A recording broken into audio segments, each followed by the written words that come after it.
Ayan, pinapain po natin si Attorney Lino Ini-instigate ako. Wala. Kumuha ka na! Kumuha ka na! Sarap yan. Entrapment o instigation? Entrapment kasi bago pa yan dumating dyan, gusto mo nang Naisip mo na. Naisip mo na. Na-decide ko na gumawa ng krimen. Hindi naman krimen na kumain ng... Kuya. Ng Lomi, Batangas. Lomi Batangas. Oh, bakit nga ba? Ano ba to?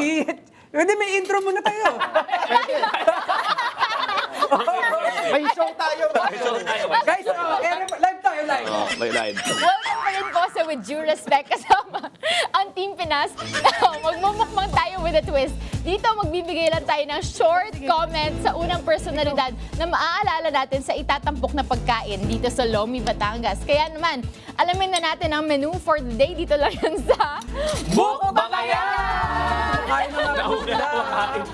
Gutom na. Matamis, maasim, mabait. Ang mga isyu ng bansa, titikman dito sa Mukbangayan. Kayo. Mukbangayan. Uy, shoutout pala sa 1.5. Wow, Okay, 1.5. Salamat po. Sana masarap Sa radyo.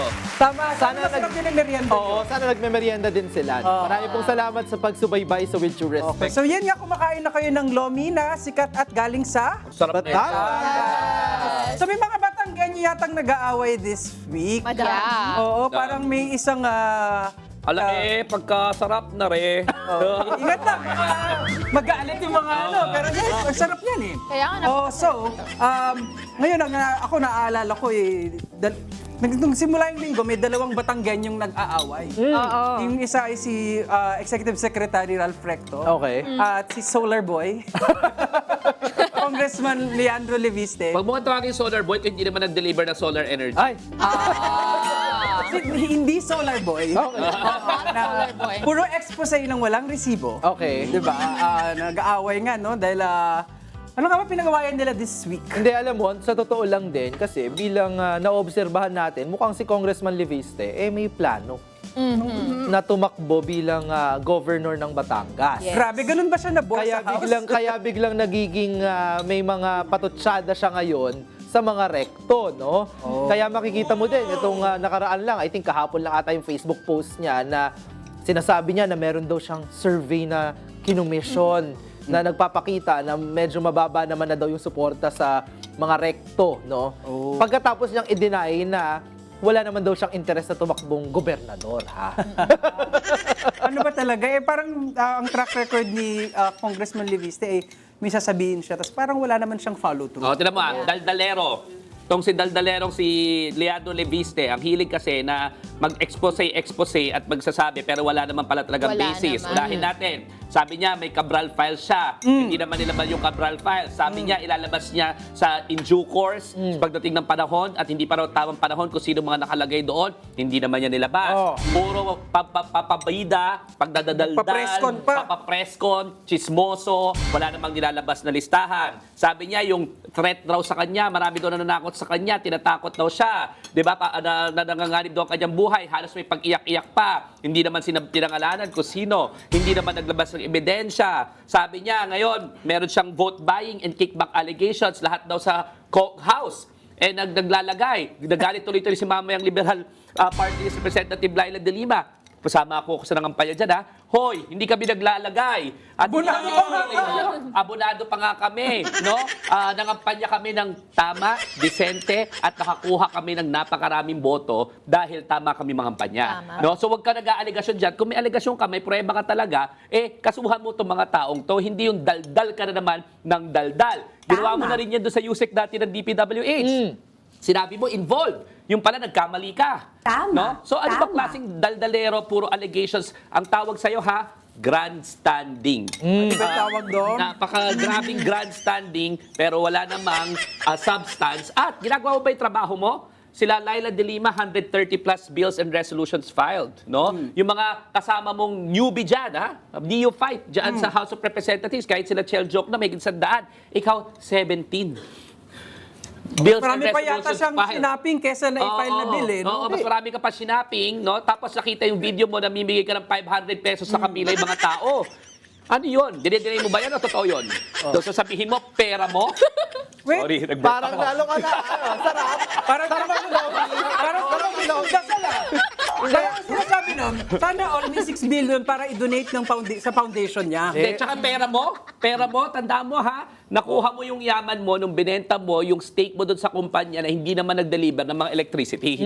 At ang daming-daming mong mga 100 plus no agreements, tapos yung concession na kinuha mo, na sinira mo ang energy mix. Kaya nga, pag mahal ang kuryente ngayon, ang daming mga investigasyon ngayon, ba't ang taas ng kuryente, isipin nyo po ang isang Leandro Libiste na sinira ang energy mix, nangako na magde-deliver ng kuryente, kaya kulang ang supply, mataas ang mga input cost, kasi supposedly, dapat yan, renewable na, hindi ganun kataas ang input cost, kaso hindi mo din-deliver eh. So, huwag mo sabihin pera mo yan, no? Ang actually, rent-seeking ang tawag dyan, no? Na mga negosyante na nakinabang sa gobyerno pero hindi naman nag-deliver ng goods and services. So, duda ako doon sa claim mo na pera mo yan, no? Dahil nakuha mo yung pera na yan sa isang bagay na sa aking palagay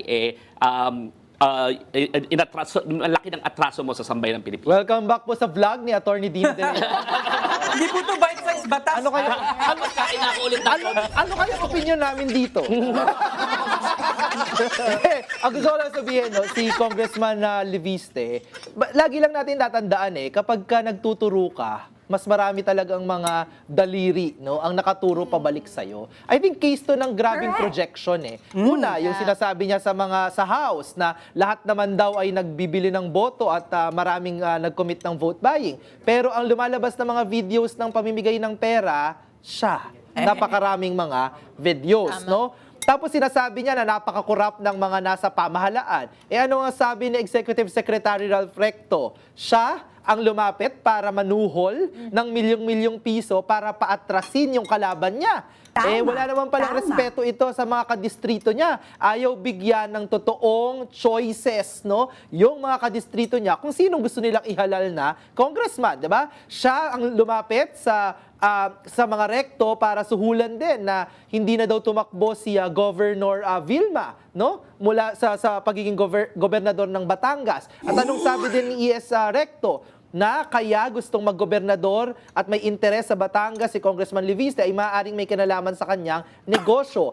Kamkamin ang mga lupa na inoffer niya din sa mga rekto at hindi, sabi ni ES Recto, hindi niya tinanggap, no? Hindi niya daw kaya sa konsensya niya na ipamigay ang mga lupa na yan para kay Leviste at makamkam nila para sa kanyang mga negosyo. Kaya ngayon, nabubuo yung picture kasi dati parang bata, bago sa Kongreso, medyo nalinlang ata tayo, no? Pero dahil pala nakinabang ng malaki doon sa mga solar contracts, 24 billion pesos if I'm not mistaken, wala pa ding nadi-deliver until now, baon sa utang yung kumpanya din, no?